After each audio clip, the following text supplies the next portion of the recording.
Cher public, nous vous invitons à prendre place confortablement et à fermer la sonnerie de votre téléphone cellulaire. En cas d'incident, veuillez repérer les sorties de secours les plus près de vous. Bon divertissement. 1, 2, 1, 2. OK, c'est bon, on peut y aller. Sophie Durocher. Elle met en scène les arts, la culture et la société. Une représentation pas comme les autres. Sophie Durocher.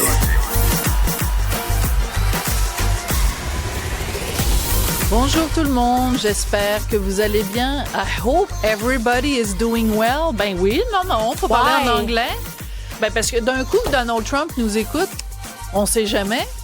C'est rendu que, tu sais, depuis que le Journal de Montréal a fait sa une avec marqué « Stupid », oui, ça a eu des échos jusqu'aux États-Unis.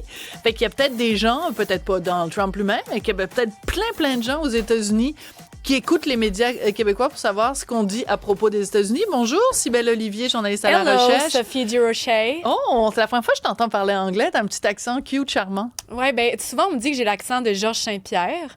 Donc, ça dépend. Des fois, c'est cute. C'est un accent qui a du punch, c'est ça? Oui, bien, ça sometimes I can talk like that. Or okay. Sometimes I could take the accent. OK, c'est assez. C'est assez. Parfait. Bon, bonjour, okay, Sophie.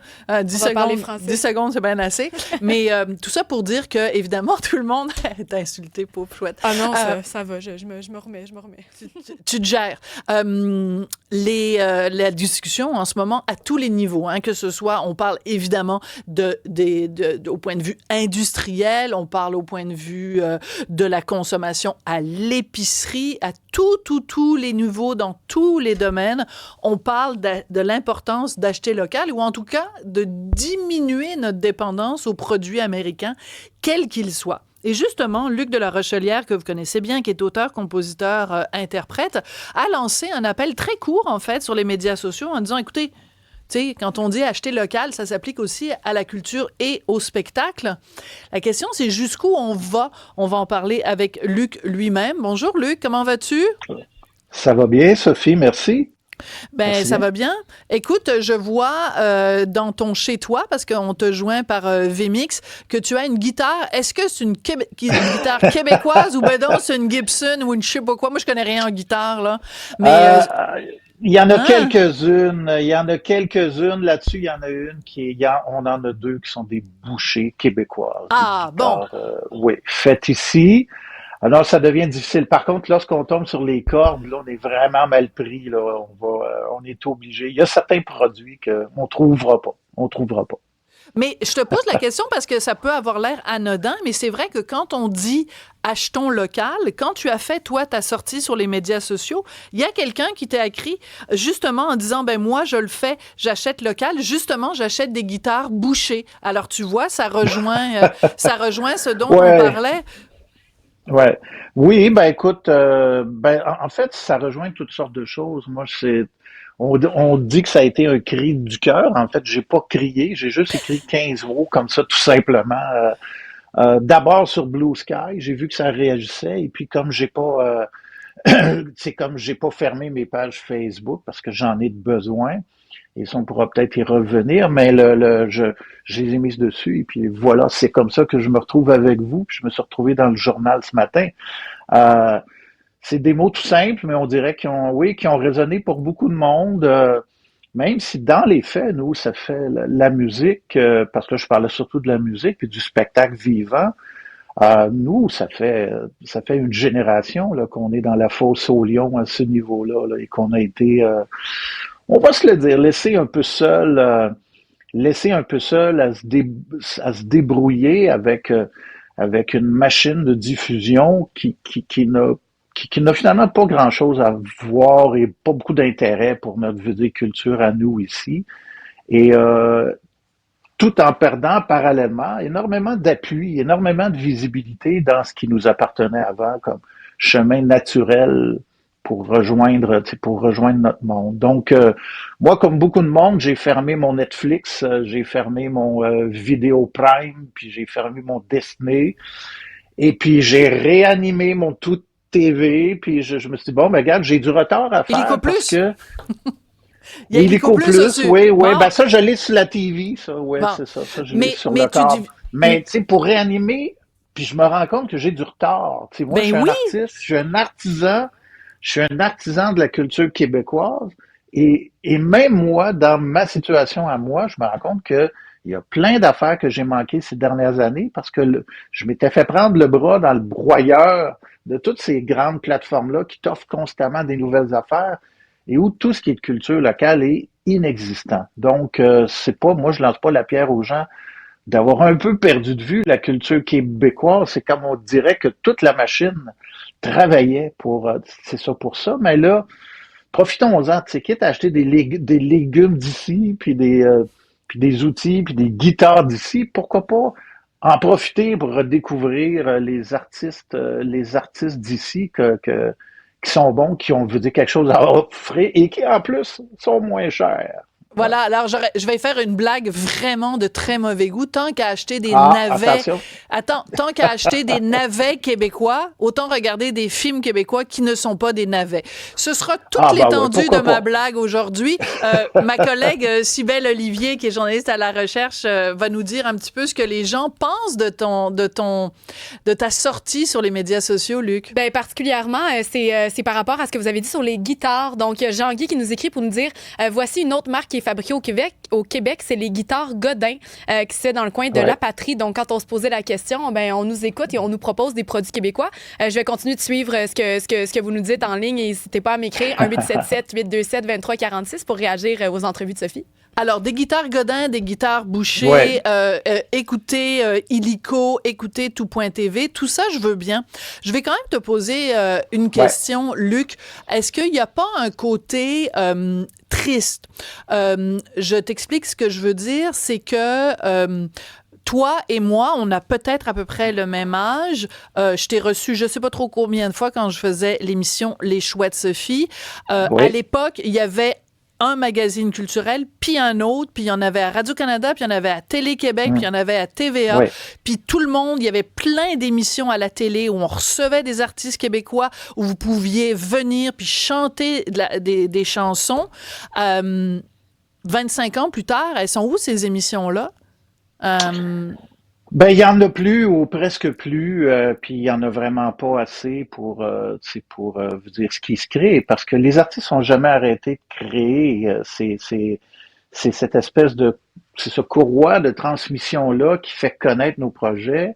Ben, en fait, il y a encore une couverture. Moi, je jette pas, comment dire, lorsque j'ai sorti mon plus récent projet, Les Dévadés, on en a parlé beaucoup dans les médias puis dans les sources qui existent encore. Mais ça dure une semaine ou deux.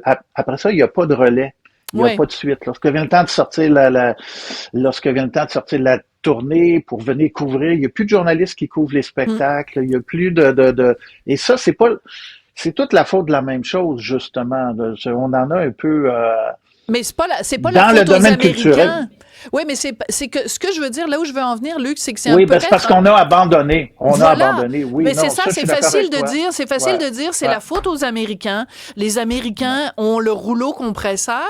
Moi, je pose Ouais. la question, est-ce que c'est possible que nous, on aime ça aussi, se faire rouler, compresser? Comprends-tu? On a une part de responsabilité aussi. Je Ouais. regarde des chiffres que je veux te soumettre. Les collègues du journal La Presse ont fait un texte récemment, je pense que c'est Jean-Hugues Roy, où il a demandé aux gens de la disque de donner des chiffres sur les consommateurs québécois, quel pourcentage sur toutes les plateformes, hein, Spotify puis toutes les autres, le pourcentage de musique en français qu'on écoute, c'est moins de 6%. Il y a 2 dates auxquelles les Québécois écoutent de la musique québécoise en français, la Saint-Jean, le 24 juin, puis Noël. Puis entre la Saint-Jean puis Noël, on n'écoute pas. Fait que c'est rendu folklorique, la musique québécoise, Luc. C'est parce qu'elle doit être entendue et c'est sûr qu'assez rapidement, dans le domaine de la musique, on nous a pelleté, on nous a dit c'est fini, comment dire, les médias, les gens, lorsqu'ils entendent une chanson à la télé, ils zappent et tout ça. Alors maintenant, la musique, ça se passe sur Internet. Mais sur Internet, ça a été pour nous une machine à disparaître culturellement. Donc, on nous a enlevé toutes ces visibilités-là qu'on avait. Tu sais, J'ai entendu un petit bout d'une entrevue de M. Denoncourt récemment où il disait qu'il y a des gens pour qui ce serait la responsabilité de faire ces émissions-là qui tireront pas des grosses cotes d'écoute, mais les gens qui vont écouter ça sont des gens essentiels à la survie de notre culture. Et là, je parle pas des artistes, je parle des gens qui aiment la culture, qui veulent savoir ce qui se passe, qui après vont venir dans nos salles, vont venir nous voir en spectacle. Oui. Et ça, je voulais juste dire, je voulais juste rajouter, parce que mon but de ça, c'était pas de faire du chiolage. Hein. Au Québec, on aime beaucoup le chiolage, mais on n'aime pas les chioleux, puis je veux que le monde m'aime. Tu comprends? Fait que là, tu sais, ce que je voulais dire, c'est d'abord et avant tout, il existe quelque chose qui est le spectacle vivant, qui est un peu en chanson ce qui nous reste le plus, hein, ce qui nous reste. Et ça, c'est quelque chose qu'on peut pas remplacer. Et dans une démarche collective de remplacer des produits états-uniens par des produits locaux, ben, c'est pourquoi pas inclure ça aussi? Parce qu'en plus, honnêtement, moi, dans tout ce qui s'est passé ces dernières semaines, ce que j'ai senti, c'est qu'on était tous figés chacun de notre bord. On était tous seuls. Et un spectacle, c'est aussi un lieu de rencontre. C'est une occasion d'être avec d'autres personnes, de célébrer quelque chose, de se reconnaître. Les gens se reconnaîtront jamais autant que dans des artistes québécois qui vivent ce qu'ils vivent puis qui racontent, tu sais, bon, ce qu'on fait, les artistes québécois, on le sait, on le fait d'abord et avant tout pour les gens d'ici, parce que le marché mondial, encore plus aujourd'hui qu'autrefois, nous est pas mal fermé, on va se le dire. Hein, bon, donc, à moins d'embarquer, bon, de changer de langue, de changer toutes sortes de choses, là, et ce faisant, de perdre un peu ce qui fait qu'on est des artistes, qu'on est des artistes typiquement québécois, mettons, là, tu sais, notre jeu des particularités. Donc, le spectacle, c'est un lieu de rencontre. C'est pas un moment en ce moment pour rester seul. Il faut qu'on se sente ensemble, il faut qu'on se sente solidaire. Toutes les grandes machines des GAFA, des réseaux sociaux ou asociaux, tout est mis en œuvre pour qu'on se divise. Alors, retrouvons-nous. La musique est une façon extraordinaire de se retrouver, de vibrer aux mêmes choses, qu'on se dise de droite, de gauche, du milieu. Une bonne chanson, c'est une bonne chanson, et ça, on a vraiment besoin de ça parce qu'on est agressé en ce moment. Ben justement, j'aimerais ça parce que là, évidemment, quand je me suis dit je vais interviewer Luc de la Rochelière, je me suis dit il faut que je fasse puis on va parler de l'Amérique, on va en écouter un petit extrait de ta tune Amer America qui est quand même la chanson qui t'a fait connaître. Elle a 40 ans. Du bord de l'Amérique du Nord, le royaume apathique d'une ville tranquille où à chaque matin, bois ma tasse de café sans trop me salir les mains, C'est intéressant, tu dis, elle a 40 ans, cette chanson-là, donc 84. Je l'ai écrit en 1985. Excuse-moi, je l'ai écrit en 1985. 85? Donc, elle a été écrite, mais elle est sortie.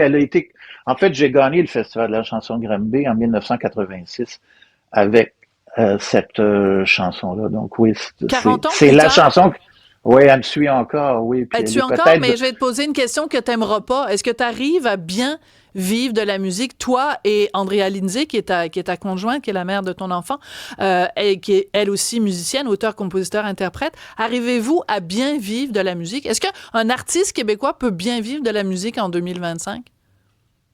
Ben en fait, mon histoire à moi n'est pas celle d'un jeune artiste qui sort aujourd'hui, d'un ou une jeune artiste, on s'entend. Ouais. C'est pas la même histoire parce que moi j'ai vécu la fin d'un âge d'or, j'ai pas vécu le début de l'âge d'or, tu sais, je suis pas ce qu'on appelle un boomer, ce qu'on appelle un X.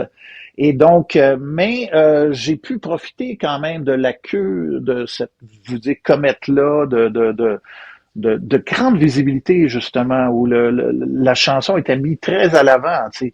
En fait, la chanson québécoise, ça marchait tellement ici que même les Américains s'intéressaient à nous autres. Ah! Tu comprends? Ben, c'est ça. On la c'est valorisait. C'est sûr que quand on se valorise soi-même, on intéresse les autres. Ça, c'est un autre point, mais ça. Mais les Américains, les Européens, puis tout ça. Donc, il y avait quelque chose qui se passait et c'est une époque où on était beaucoup mieux rémunérés pour ce qu'on faisait. Et moi, j'ai pu quand même, à travers les années, mettre beaucoup de chansons. Il y a toutes les chansons qu'on connaissent de moi, mais il y a des chansons moins connues, des chansons que j'ai fait pour d'autres. Mhm. Donc, j'ai un certain catalogue qui me permettent d'avoir une base. D'accord. Par-dessus ça, C'est il bien faut que répondu. faut que je gagne ma vie, faut que je rajoute des sous pour faire mon année. Pour Andrea, c'est la même chose, mais elle est plus jeune que moi, donc elle a pas vécu cette ère-là là, euh, c'est comment dire, De de l'âge d'or. grand, l'âge d'or où on peut se ramasser un catalogue et avec ses redevances de droits d'auteur assurer, disons, un plancher là Je comprends. qui paye certaines Mais dépenses de base. Mais le point, Luc, c'est quand même que t'as un nom que tout le monde connaît au Québec et Ouais. il reste que t'es... Si je suis comme- riche, non. Je suis pas Non. riche, non. Bon, c'est ça. Je le serai pas. Mais ce que Je je le veux suis dire, pas et Luc, je le serai pas. Ouais. c'est que on a beau dire il faut recommencer à acheter local en culture. On a du rattrapage à faire parce que le rapport que les Québécois ont avec leur propre culture aujourd'hui n'est absolument pas le même que celui que toi, tu as connu pendant l'âge d'or. Cybèle, peut-être une autre question d'un auditeur ou d'une auditrice. Oui, ben en fait, c'est un auditeur qui nous appelait plutôt un problème en disant, là, tu sais, on vit des problèmes comme ça. Présentement, on en parle, mais finalement, quand la tempête va passer, est-ce qu'on va pas revenir à nos vieilles habitudes? Puis j'en profiterai peut-être pour glisser un petit mot par rapport à ce qu'on dit depuis tantôt sur la vitrine, qui est une solution, en fait, à un problème. Si vous connaissez pas ça, c'est un organisme à but non lucratif, justement, qui rassemble les événements culturels. Donc, Luc de la Rochelière, ça comporte pas la musique, mais vous le connaissez sans doute, c'est un endroit où vous pouvez aller chercher toute la scène culturelle québécoise en un seul et même endroit, puis voir quels sont les spectacles. Donc, quand vous voulez encourager local, encourager la culture québécoise, rendez-vous là. Et il y a même un petit onglet Saint-Valentin si vous cherchez des petits rendez-vous le fun culturel. Donc, ça, c'est le genre de truc qu'on fait au Québec, qui existe, qui est en place, qui mérite de se faire connaître. Voilà. Donc voilà, à chaque problème, sa solution, Sophie. Absolument, tout à fait. Donc, Luc, même si on regarde en ce moment ce qui se passe aux États-Unis, en Amérique, on est plutôt amer. Ça fait plaisir de t'avoir parlé 40 ans après la création d'Amer America. Et t'as bien fait. Je sais que t'aimes pas l'expression cri du cœur. Appelons ça, disons, une déclaration d'amour à la culture québécoise. C'était bien senti et ça valait la peine. Ben, je voulais surtout que ça soit une main tendue, puis surtout, comme je le disais, un message de ne restez pas seul. Là. Tu sais, moi, récemment, avec ma blonde, tu sais, en plein pendant toute la tempête là, de Trump, les déclarations, puis 51e État, puis tout ça, j'avais acheté des billets pour aller voir Louise Latraverse à l'Outremont. Et si tu savais le bien que ça nous a fait Ah, d'être là avec ces gens-là dans la salle et de vivre ce moment-là avec elle, ne nous privons pas de ça parce qu'on en a besoin. Et je le dis souvent, mais pour un billet de spectacle d'un gros show états-unien dans un aréna, vous allez pouvoir passer au moins 4 soirées avec des excellents spectacles de gens d'ici qui ont peut-être des choses à vous dire, qui vous regardent encore plus. absolument, tu as tout à fait raison. Luc, merci beaucoup, puis salutations à Andrea, on lui donne un petit bisou. Elle n'est pas d'origine américaine. Ah non, elle est ontarienne, elle a attention, là, Oui, Andrea est canadienne, c'est une Canadienne anglophone et francophile qui a décidé de travailler en français et ici. on la remercie pour ça. Merci beaucoup, Voilà. Luc. Au revoir. Merci beaucoup.